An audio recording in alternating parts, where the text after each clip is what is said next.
आप हंस क्यों रहे हैं अफसर बाबू? आप लोगों की और इस गांव की हालत देखकर। चारों तरफ कीचड़ ही कीचड़। सही फरमाया आपने। इस गांव में आने वाला हर अफसर इस कीचड़ से डरकर भाग जाता है। इसीलिए हम आपको हाथों हाथ लेने आए हैं, कहीं आप भी ना भाग जाएं। मैं यहाँ कीचड़ भगाने आया हूँ, खुद भागने नहीं आया हूँ। तालियां! गांव वालों, ये कीचड़ कोई बदसूरत लड़की नहीं है जिसे देखा पसंद नहीं आई तो भाग खड़े हुए। ये कीचड़ जो बरसों से आप लोगों की जिंदगी में विलन बना हुआ है, अगर मैंने इसे हमेशा हमेशा के लिए खत्म ना कर दिया तो मेरा नाम भी अमर नहीं। तालियां। अफसर हो तो ऐसे जिन्होंने आते ही हमारा दिल जीत लिया और बीड़ा उठाया है कि इस गांव में सीमेंट की सड़क बनाकर ही जाएंगे। तालियां! चले? चलिए।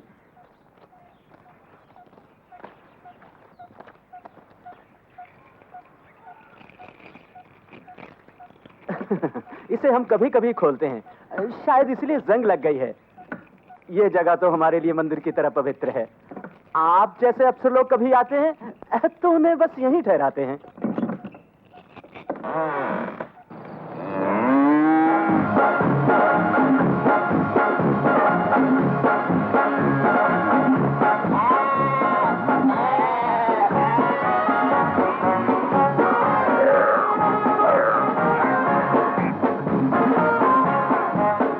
राम राम सरकार। हरफूल सिंह जी, यहाँ पर तो मुझसे पहले ही बहुत बड़े बड़े ऑफिसर ठहरे हुए हैं। यहाँ ठहरकर मैं इनकी जिंदगी में दखल देना नहीं चाहता। आप मुझे माफ कीजिए। माफ तो आप मुझे कीजिएगा अफसर बाबू। किसी उल्लू के पट्टे ने पिछला दरवाजा ही खुला छोड़ दिया। अब अगला भी खुला छोड़ दीजिए। देखिए साहब, मैं गांव के किसी चबूतरे पे रह लूंगा, लेकिन आपके इस मंदिर में नहीं रहूंगा, क्योंकि मुझे जिंदगी में बहुत कुछ करना है, बहुत कुछ देखना है, शादी भी करनी है। सही बात है। आपकी शादी हो गई? नहीं जी। तो समझाइए। नहीं नहीं। अरे वो क्या समझाएंगे, मैं समझाता हूँ। आपकी तारीफ। मुझे अपने मुंह मियाँ मिट्ठू बनने की आदत नहीं। मेरा नौकर बताएगा मैं कौन हूँ। वो कर्जे की बात मत करना। हुजूर, इस गांव का दौलतमंद, धनवान, सबसे बड़े जमींदार। 500 बीघा जमीन है, 10 भैंसे हैं, 2 भैंसे घावन है, 1 सांड है, 4 बैले हैं, 2 बैलगाड़ियां हैं, 1 टांगा है, 1 घोड़ा है। इस गांव में इज्जत में, शौहरत में सबसे महान इस गांव का प्रेसिडेंट हैं, थे हारे हुए। चुप बे उल्लू। हारे हुए तो क्या हुआ, लेकिन इस गांव की मान मर्यादा हमारे ही दम से तो जिंदा है, हैं? तो प्रेसिडेंट साहब, आप इतने बड़े अफसर को इस कबाड़ खाने में ठहराने जा रहे थे? ठहरा थोड़ी रहा था, मैं तो दिखा रहा था। अरे ठहराऊंगा तो इन्हें मैं अपने घर। लेकिन मैं आपको पुराने रीत रिवाज बदलने नहीं दूंगा। ये साहब मेरे यहाँ रहेंगे। नहीं, मैं इस गांव का प्रेसिडेंट हूँ, ये मेरे घर ठहरेंगे। जी नहीं, मेरे घर ठहरेंगे। नहीं, मेरे घर। मेरे घर। मेरे घर। मेरे घर। मेरे घर। मेरे घर। मेरे घर। मेरे घर। ना घर तेरा, ना घर मेरा, चिड़िया रैन बसेरा। शहर में तो कोई किसी को अपने घर खड़ा भी नहीं करता, और यहाँ मैं देख रहा हूँ आप दोनों मुझे अपने घर में ठहराने के लिए आपस में लड़ रहे हैं। अगर आप लोग यूं ही लड़ते रहे तो ये रोड ऑफिसर रोड पे ही खड़ा रह जाएगा, फिर रोड कौन बनाएगा? देखिए भाई साहब, अगर आप मुझे अपने घर ले जाना चाहते तो आप मुझे कभी यहाँ ना लाते। सही कह रहा है। इसीलिए मैंने फैसला किया है कि मैं आपके घर ठहरूंगा। आप आदमी भी ठीक जी धन्यवाद। अगर मेरे घर आपको कोई तकलीफ हो तो आप बेशक चले जाइएगा। तो हमारे घर रहिएगा। बना रहा हूँ, नया घर बना रहा हूँ। चलिए। हाँ चलिए चलिए। चलो चलिए, आइए आइए। अरे बाप रे, क्या हुआ, चोट तो नहीं लगी? आपके घर की सीढ़ियाँ काफी मजबूत है। अरे भाई, इसकी मजबूती की तो जितनी तारीफ करो कम है। तुम्हें पता है 1966 में जब मेरी शादी हुई थी, उसके 1 दिन बाद ऐसा भयानक तूफान आया यहाँ। तू चलना, खड़ा क्यों है? चल। तो मैं क्या कह रहा था, तो ऐसा भयानक तूफान आया गांव में कि सारा गांव तहस नहस हो गया, लेकिन ये घर, इसकी एक ईंट तक नहीं हिली, वैसा के वैसा ही खड़ा रहा। अच्छा? हाँ, वाकई इस घर की ईंटें कुछ ज्यादा ही मजबूत है। वही तो कह रहा था मैं। आप सिगार पियेंगे? मेरे पास सिगरेट है।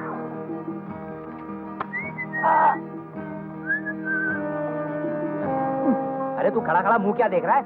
चल ऊपर वाला कमरा दिखा इनको। जाइए जाइए। ऊपर वाला? हाँ हाँ, ऊपर वाला, और कौन सा? सुनाई नहीं देता? कान में तेल डाला कर।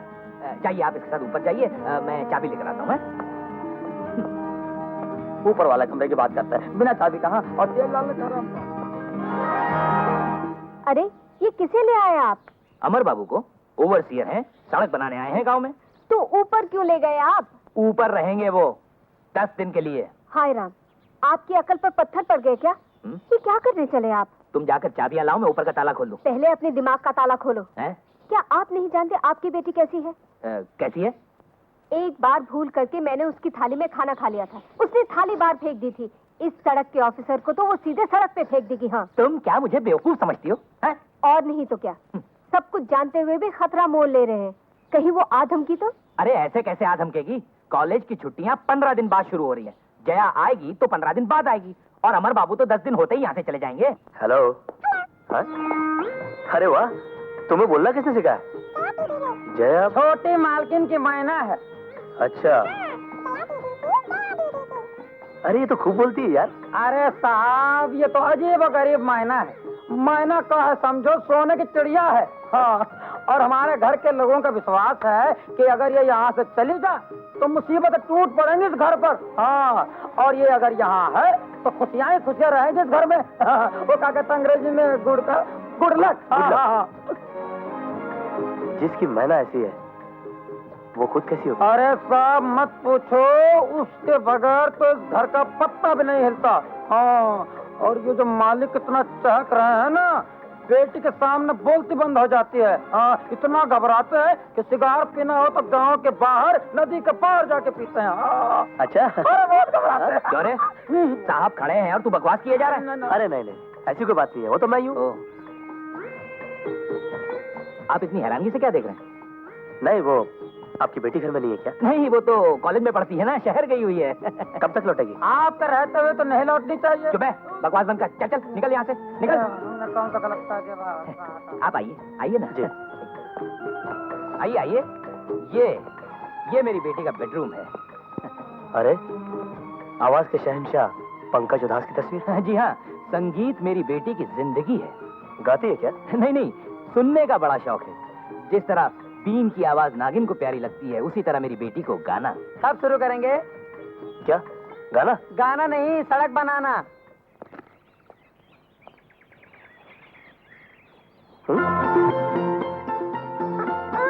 अरे अरे ये क्या कर रहे हो तुम क्या कर रही हो? जो तुम कर रहे थे, तुम इधर से देख रहे थे, मैं इधर से देख रही थी, लेकिन तुम कर क्या रहे हो? और ये है क्या? ये दूरबीन है और मैं सड़क बना रहा हूँ। बीन तो सुनी थी, लेकिन ये दूर की बीन पहली दफा सुनी, पहली दफा देखी भी है।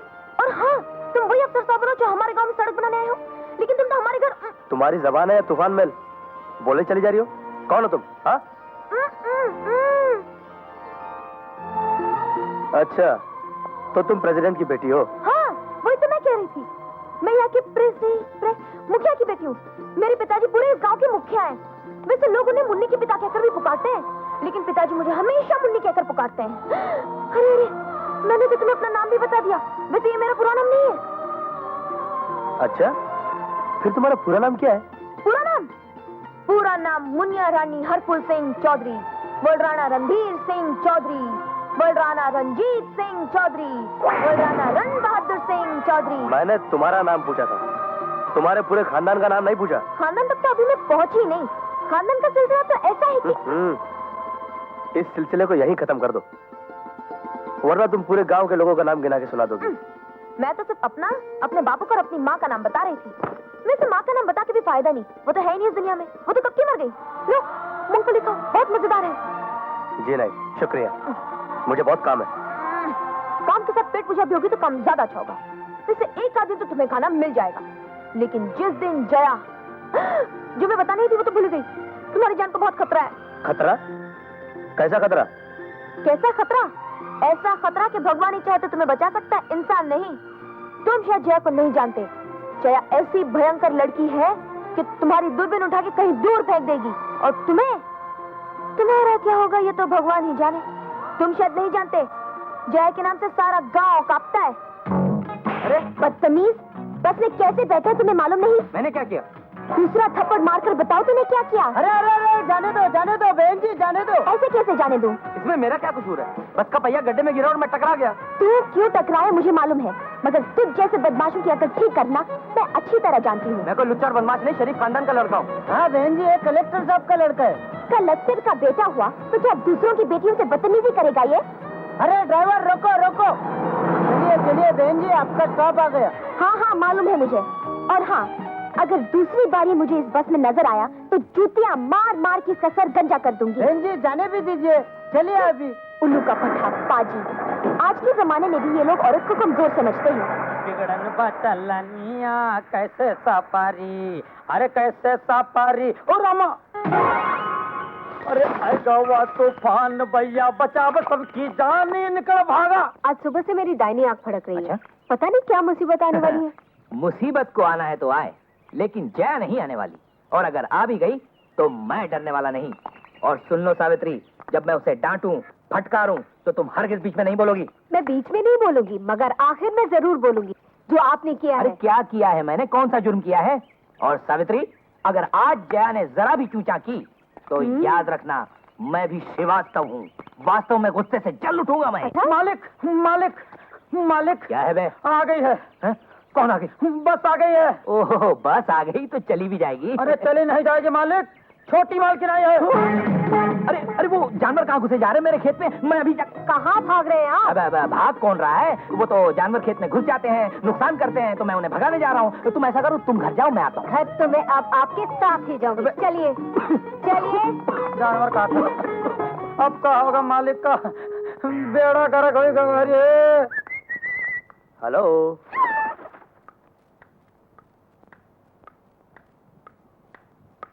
अरे ना हेलो ना नमस्ते, क्या बात है? उदास है क्या? चलो अब तो मैं आ गई हूँ, मैं अभी आती हूँ। हाँ नहीं सुनूंगा, कुछ नहीं सुनूंगा।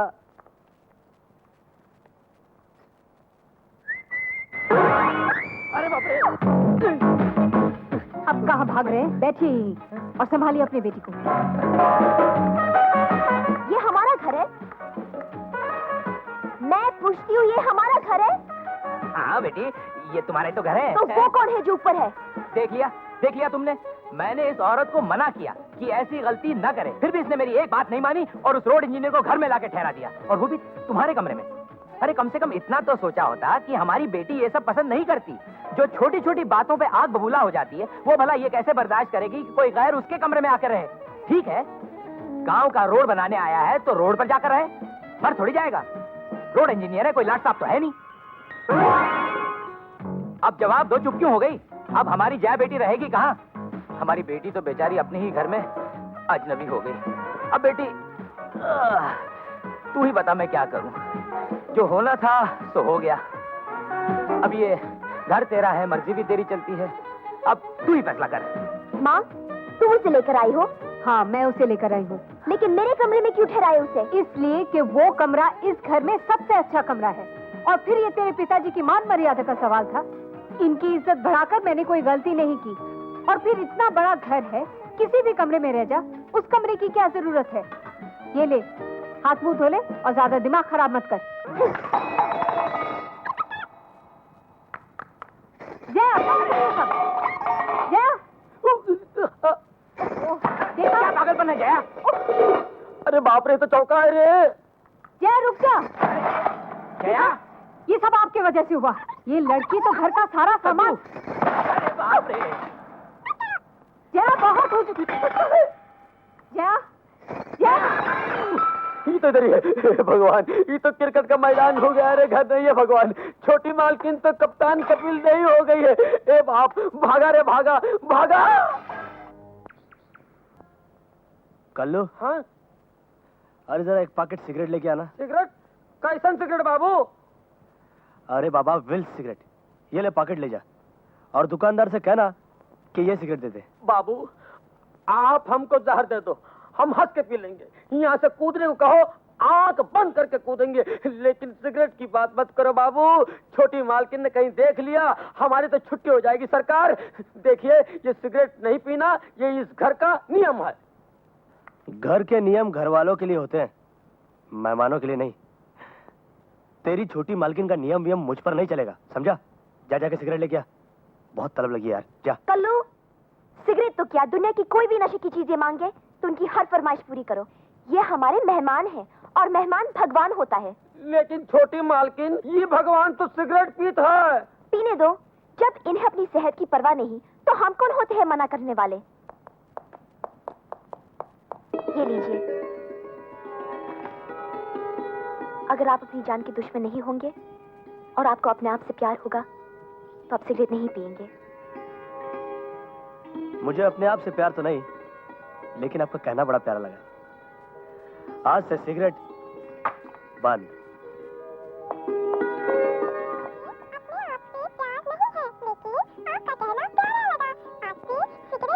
चल हट।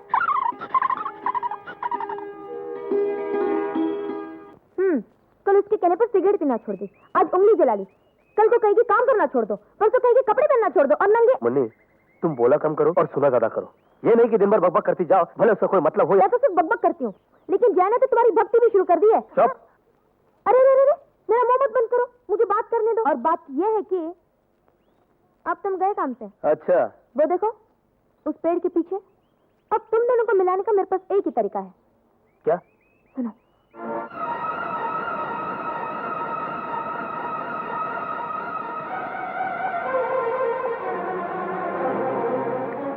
कल्लू, ये सब लोग यहाँ क्यों आए?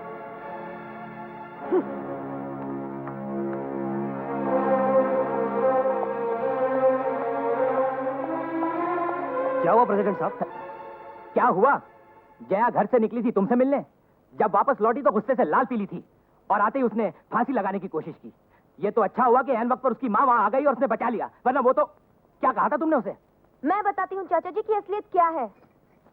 अमर और जया आते जाते एक दूसरे को देखते हैं, लेकिन आंखों ही आंखों में एक दूसरे के लिए तड़पते हैं, लेकिन अकेले ही अकेले एक दूसरे से प्यार भी करते हैं, लेकिन दिल ही दिल में कोई एक दूसरे से दिल की बात कहता ही नहीं।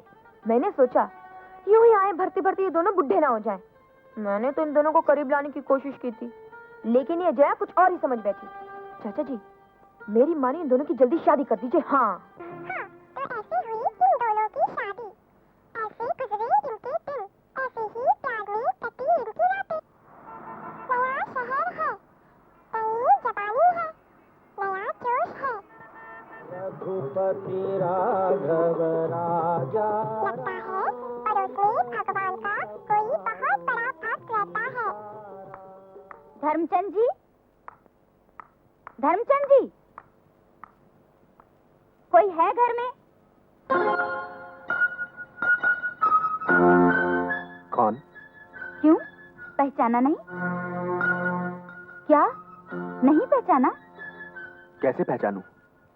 जिंदगी में ना जाने कितने लोग मिलते हैं, किससे कब कहाँ मुलाकात हुई, ये सब याद रखना तो मुश्किल है ना।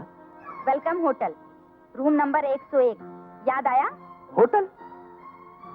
मैं तो शुद्ध शाकाहारी आदमी हूँ, होटलों में खाना कभी नहीं खाता। हाँ? बेवकूफ बनाने की कोशिश मत करो। उस दिन मैं बाथरूम में गई और तुम रफू चक्कर हो गए। ना मेरे पैसे दिए और ना होटल का किराया। मेरी फीस 300 रुपए, होटल का किराया 400 रुपए और आने जाने का खर्च 100 रुपए। पूरे 800 रुपए ढीले करो, तब मैं यहाँ से हिलूंगी सेठ धर्मचंद। अरे मैं तो तुम्हें जानता ही नहीं।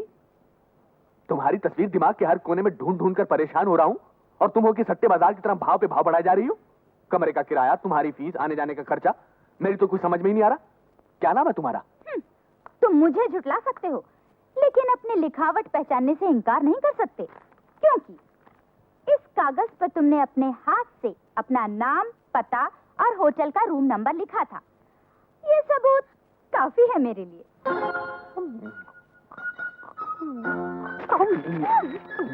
अरे ये क्या किया तुमने? तुम्हारे पैसे हजम करने के लिए और अपनी मान मर्यादा बचाने के लिए मेरे लिए इस कागज को निकलना बहुत जरूरी था। तुम जैसे? मेरा पेट भर चुका है, तुमसे भी और तुम्हारी बातों से भी। अब जाने से पहले सिर्फ इतना बता दो कि तुम्हारा नाम क्या है। लानत है तुम पर। मुझे नहीं मालूम था कि इतने बड़े घरों में रहने वाले भी हम जैसी औरतों की दलाली पर जीते हैं। अब तो मालूम हो गया ना, आगे चलकर धोखा नहीं खाओगी। Experience is the best teacher. और नो, तुम्हें तो अंग्रेजी भी नहीं आती। अब देखो, चलो यहाँ से चलो। जाऊंगी, जाने से पहले तुम्हारी कहानी तुम्हारी पत्नी को सुना कर जाऊंगी। अच्छा, हाँ, ताकि तुम उसकी नजरों से गिर जाओ। तुम क्यों तकलीफ करती हो? मैं खुद बता देता हूँ कि तुम कौन हो और कहां से आई हो। सीता, ये मैडम कह रही है कि मैंने वेलकम होटल में इनके साथ रात गुजारी है। अब ये पैसे लेने आई हैं। मेरी तो कुछ समझ में नहीं आ रहा, तुम ही समझाओ ना इन्हें। इसमें समझाने की क्या बात है? ये तो इसकी शक्ल से ही पता चलता है कि ये कौन है और इसका पेशा क्या है। आप कैसी बीवी हैं? मैं आपकी आंखें खोलना चाहती हूँ और आप ये झूठे आदमी की तरफदारी कर रही हैं। पैसों की खातिर बिकने वाली औरत, खबरदार जो इन पर कीचड़ उछालने की कोशिश की तो तुझे पैसे ही चाहिए ना, तो इनके पैरों पर गिरकर भीख मांग ले, ये दे देंगे तुझे। और अगर इनके चरण छू लेगी तो शायद भगवान भी तुझे माफ कर देंगे और गलत रास्तों से भी बच जाएगी। सीता, टैश में आकर किसी की मजबूरी को मत भूलो। हो सकता है बेचारी एक बेसहारा मजबूर हो और इसी तरीके से पैसे हासिल करना चाहती हो। पर सुनो, तुमने जो मुझ पर इल्जाम लगाया है, इसका कोई सबूत है तुम्हारे पास? पता नहीं क्यों मुझे तुम्हारी बेबसी पर तरस आ रहा है। इस पर तरस आ रहा है आपको? मुझे तो शर्म आती है इसे देखकर। ये औरत नहीं, औरत जात के नाम पर एक कलंक है। इसे तो सीता, गुस्सा गुरूर की निशानी है और ईश्वर को गुरूर पसंद नहीं। तुम अंदर जाकर अपना काम देखो, इसे मैं देखता हूं। जाओ। That is Dharamchand. मेरी पत्नी नहीं, सारा समाज मेरी जेब में है। कोई ईश्वर को शैतान कहे तो लोग मान लेंगे, लेकिन अगर कोई मुझको शैतान कहे तो लोग नहीं मानेंगे। लोग कहेंगे कि पागल है। इसलिए अगर तुम मेरी बदनामी करोगी तो लोग तुम्हें पागल समझेंगे। जो दूसरों का विश्वास हासिल करेगा, ईश्वर भी उसका कुछ नहीं बिगाड़ सकते। यह अथर्ववेद के 18वें अध्याय के 18वें श्लोक में लिखा है। जाओ, घर जाकर पढ़ लो। जाओ। That is Dharmchand.